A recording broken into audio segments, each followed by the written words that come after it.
किसान की कहानी। एक गांव में एक बहुत ही बुजुर्ग किसान रहता था। उसके लंबे समय से चले गए हैं और उसके शरीर की नमी भी खत्म हो रही थी।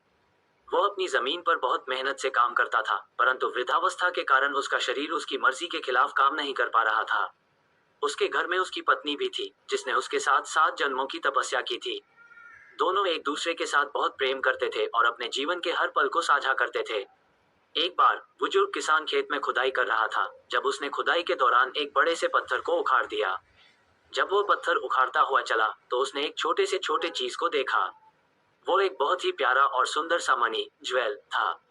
उसका रंग बिल्कुल सोने की तरह चमक रहा था। बुजुर्ग किसान ने वो मणि अपनी उंगली पर लिया और देखते ही उसका दिल खुशी से फूल उठा। वो मणि उसे अपनी पत्नी को दिखाने के लिए भागा। पत्नी ने उस मणि को देखा और खुशी से उसके होठों पर मुस्कान सजा दी। वह धैर्य से अपने पति से बोली, ऐसा लगता है कि यह मणि हमारी भाग्यशाली जमीन ने हमें उपहार के रूप में दिया है। दिन बीतते गए और बुजुर्ग किसान ने उस मणि को अपने घर के पूजा स्थल पर रख दिया। उसने सोचा, यह मणि हमारे लिए वास्तव में भाग्यशाली साबित हो रहा है। मुझे इसे बेचकर विशेष कुछ खरीदने की कोई जरूरत नहीं है। बुजुर्ग किसान अपने जीवन के अब तक के सबसे सुखद पल को महसूस कर रहा था। बुजुर्ग किसान के जीवन में एक बदलाव हुआ था। वो बड़ी खुशियों के साथ अपने जीवन का हर पल बिताने लगा। उसके आसपास के लोग भी उसके इस पॉजिटिव बदलाव को देखकर प्रभावित हो गए।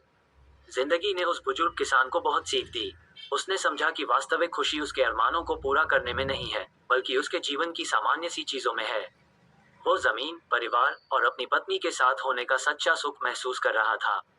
इस तरह बुजुर्ग किसान की जिंदगी में वाकई एक जरूरी बदलाव हुआ। उसने खुशियों का सच खोज निकाला और अपने जीवन को और भी समृद्ध बना दिया। उसकी यह कहानी उसे समझाती है कि हमें अपने जीवन की साधारण और मूल्यवान चीजों को महसूस करना चाहिए और इन्हें अपने जीवन का हिस्सा बनाना चाहिए।